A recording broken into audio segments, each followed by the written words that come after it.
tiger, banana tiger, banana tiger, banana tiger, banana tiger, banana tiger, banana tiger, banana tiger, banana tiger, banana tiger, banana tiger, banana tiger.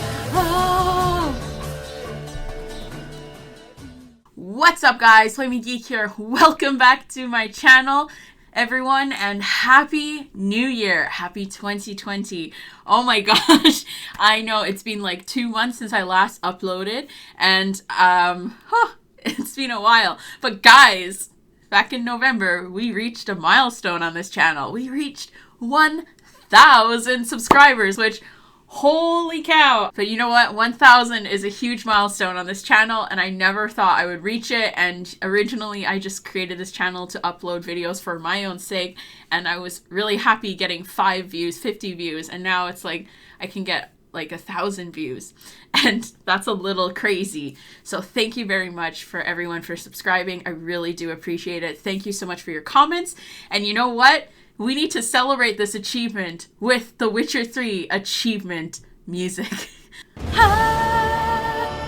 Yes! Oh my gosh, that was fantastic. This video is my review of the Netflix Witcher series, season 1, which came out in December 20th, 2019. I apologize for getting this video out super late. I originally recorded it the day after the the whole series seasons aired.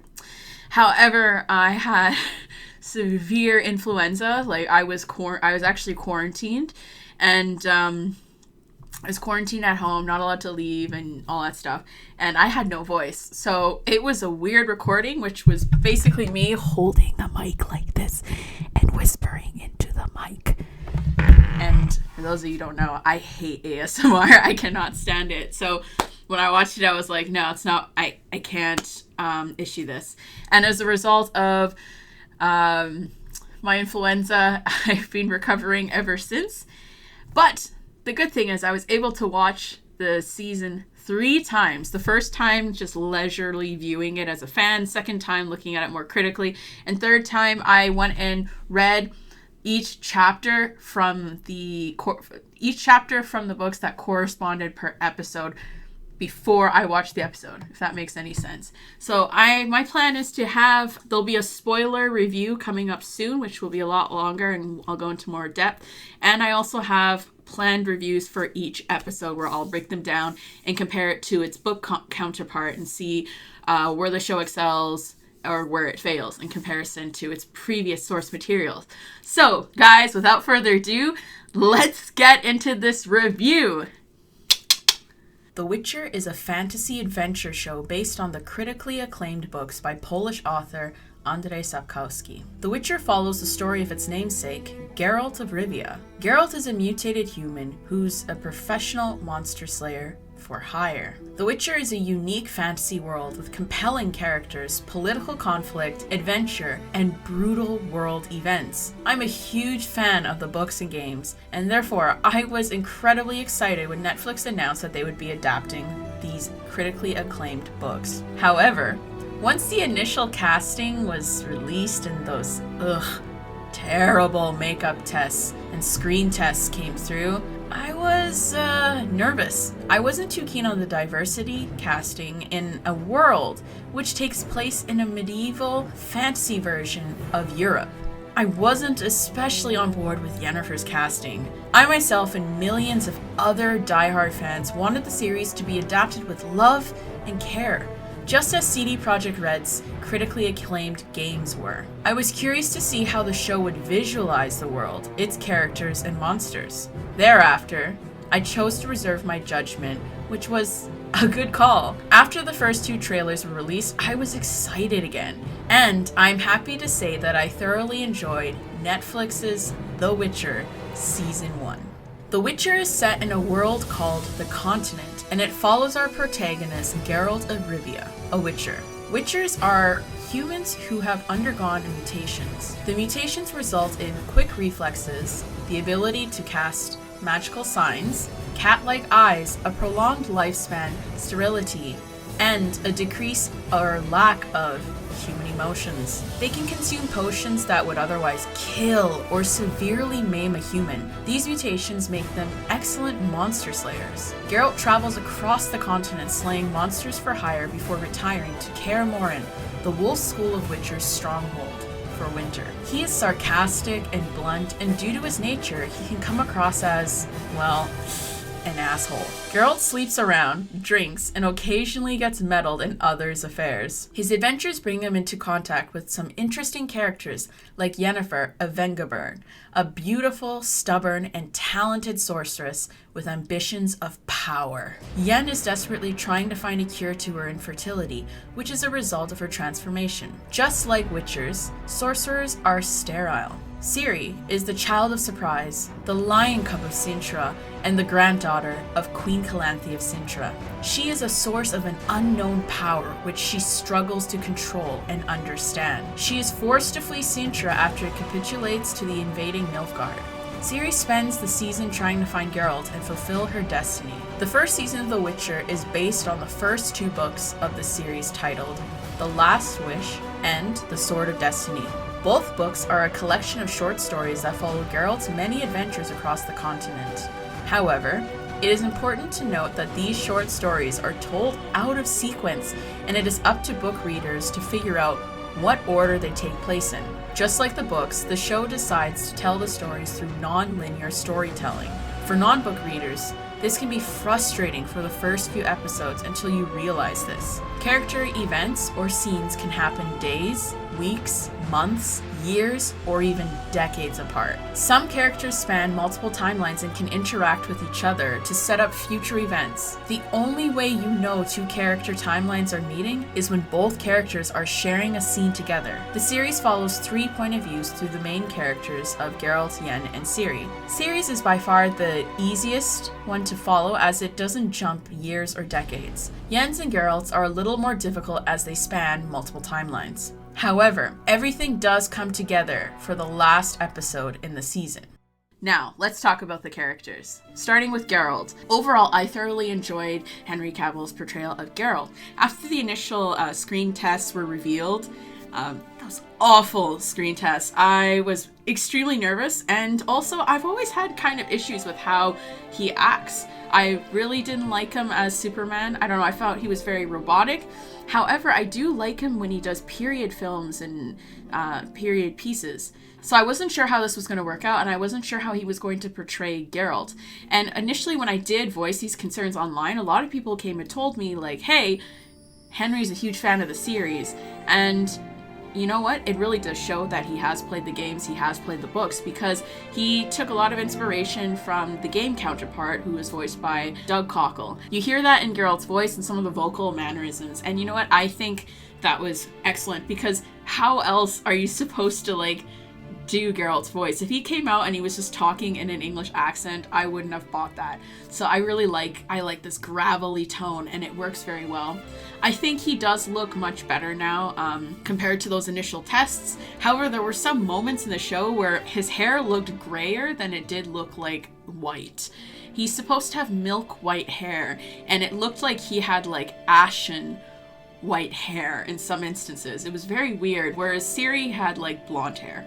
Anyways, I'll get to Ciri in a bit. In preparation for this review, I decided to go ahead and watch a few other reviews online and read some reviews, and it was very clear for a lot of them that people were familiar with the games but not with the books. And the problem that arose from that was a lot of people were comparing show Geralt to game Geralt, which makes sense, but a lot of the comments were, in the show, Geralt talks a lot. And you know what? In the books, Geralt does talk a lot.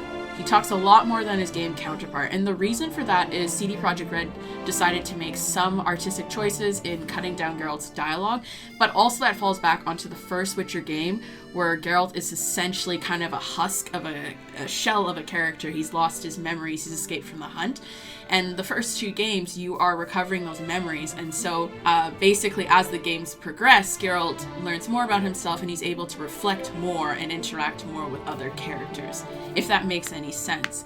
But in the books, there's a lot of moments where Geralt is straight up monologuing to people for pages just monologuing. He'll lament to Dandelion about his dying profession and how, oh my goodness, like, what is he going to do? Nobody needs witchers anymore. Nobody wants to pay for witchers. He has to go all over the continent and he barely makes any money and he's just super poor. That's basically what he'll lament and monologue about. And he'll monologue sometimes to other monsters or other humans about various elements of humanity and versus monsters. So it was nice to see that they did increase his dialogue. I think the show did a great job at bringing the Witcher combat to life. Witchers are incredibly fast when they're in combat, and it's said to look kind of like a dance while they are fighting in hand-to-hand or even sword combat. And in the books you'll have lots of instances where Vesemir, basically Geralt's father, adopted father and mentor, being like, pirouettes, parry. All I gotta say is I loved the fighting style, and I can't wait to see more of Geralt in season 2. And all I've gotta say is, and fuck. Okay, second character I'm going to talk about is Yennefer. Yennefer was probably the character that I was most nervous and anxious for. Anya Chalotra is relatively unknown, and my issues were, as with many fans of the series, she doesn't look like Yennefer. Yennefer's supposed to look like she's in her mid-20s, and she has kind of like this a little bit of harshness yet softness in her features that really shows her struggle in life. I just felt that Anya looked a little younger, and I was very worried about this, because if Yennefer wasn't nailed, then Geralt doesn't have, Geralt and Yennefer are essential. They are essential. And if Yennefer wasn't nailed, the season wasn't going to work at all. However, I'm glad that I remained a little bit skeptical yet optimistic and neutral on my stance, because Anya Chalotra nailed Yennefer. I think she really does a great job portraying Yennefer. And I think part of the reason that this excels and Yennefer is my favorite character this season was because we got to come along with her on her journey and see Yennefer start off as,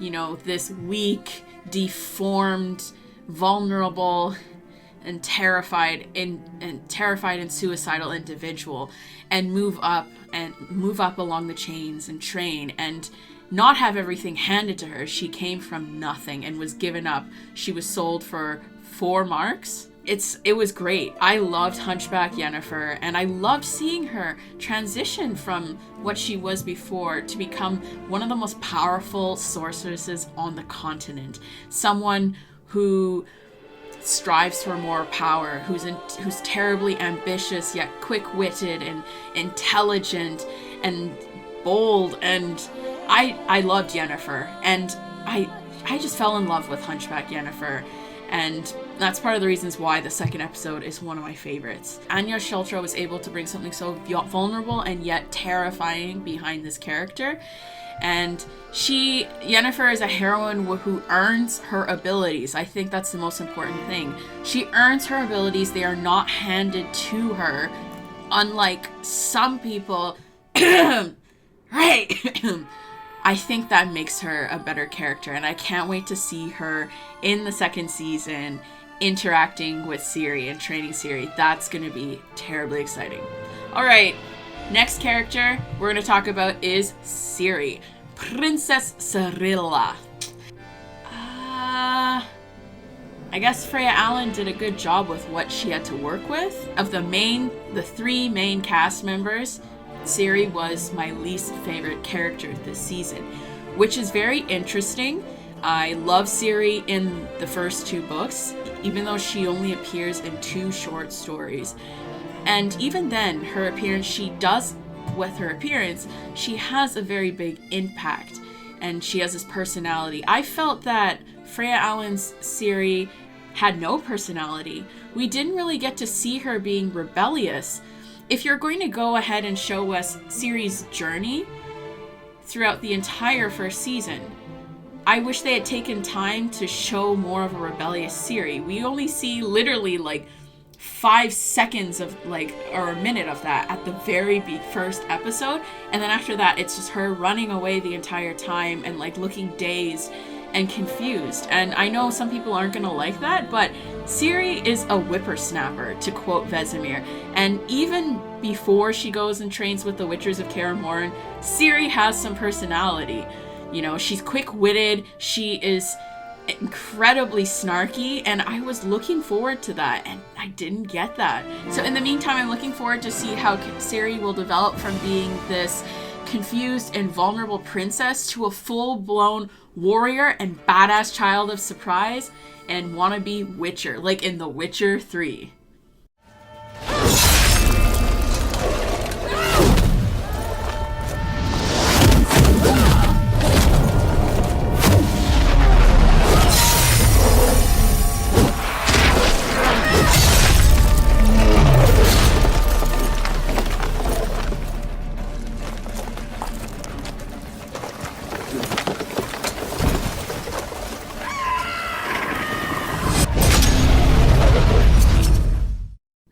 Was that not fucking awesome? Okay, in terms of the supporting characters, I will talk more about that in my spoiler review, but for the meantime, I can say that I absolutely loved Jaskier and Tissaia. Tissaia was probably one of my favorite characters, and oh my gosh, I'll talk more about the supporting characters.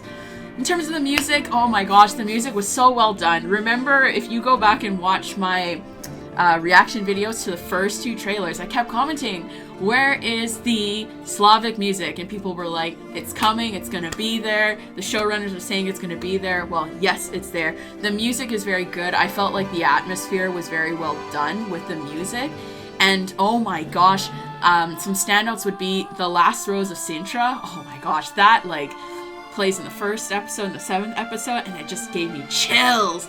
And of course, toss a coin to your witcher, oh valley of plenty, oh valley of plenty, oh. What would Geralt of Rivia be if not for his monsters? And I'd have to say, the monsters this season, they were alright. I get that there was a lower budget this season and they had to work with what they had. And I know the showrunners said that they wanted to give more of a horror element to the monsters. However, some of the CGI had me laughing. Oh my gosh. Why does the Striga look like an overgrown botchling instead of, well, a Striga? And is that seriously a dragon? You telling me that's a dragon? Oh my gosh. I had no problems with the Kikimora, and the Sylvan I thought was okay, but the ghouls were okay as well. But I'm looking forward to seeing more monsters in the 2nd season, and I think with the success of this season, the show will definitely get an increased budget, and I'm looking forward to seeing more interesting monsters the next season, and better, like, more well done than what they are right now. But I have to say, I was incredibly disappointed with the Striga. I know a lot of my friends who are new to The Witcher, they liked the Striga. I personally did not like the Striga at all. And the dragon, I was so disappointed in the dragon. All in all, I enjoyed this season of Netflix's The Witcher. I believe it lays a solid foundation for season 2, where we are going to get embroiled into some political plots and be introduced to some more characters, and we get to see Ciri grow. I am so excited for that, and I am so happy that this season was a success. I really am. I have friends who have been listening to me rave about The Witcher for over a decade now, and they watched the show and they enjoyed it. Most of them enjoyed it. And you know what, guys? Even my mom watched the show. And if you can get my very conservative, reserved Catholic mother to watch your fantasy adventure show and enjoy it, well, that's saying something. I can't wait for season 2 in 2021. At least Cyberpunk will be out by then. Hopefully it doesn't get delayed again. I'm really glad that the first season was a success, because this permits The Witcher to be opened up to an even larger global audience, and hopefully people stop comparing it to Game of Thrones, because The Witcher is something unique, it's something different, and I'm sick and tired of people comparing it to Game of Thrones. So now that it's got a larger global audience, that means more people reading the books, and we already have the numbers confirmed. More people are playing The Witcher 3 right now than when it launched, which is kind of amazing. So well done, show. So in season 2, I look forward to seeing Kaer Morhen, Vesemir, Lambert, and Eskel. Oh my gosh, I miss my boys. I cannot wait to see them. Alright, thank you everyone for watching this video. Please let me know what you thought about this video in the comments down below. What did you think of the first season of The Witcher? Did you enjoy it? Did you dislike it? Did we have similar things to comment on? And stay tuned for my upcoming video, which will be the spoiler review, where I'm going to nitpick everything down and talk about what was good, what was bad, what didn't work at all. Alright guys, as always everyone, thank you so much for watching my video. I read every single one of your comments, ladies and gentlemen, so thank you so much for taking the time and leaving them for me. Thank you so much for subscribing. Thank you everyone for 1,000 subscribers. That's amazing. Arigatou gozaimashita. Merci beaucoup. And as always everyone, feel free to like, comment, and subscribe to my channel. And as always, live long and prosper.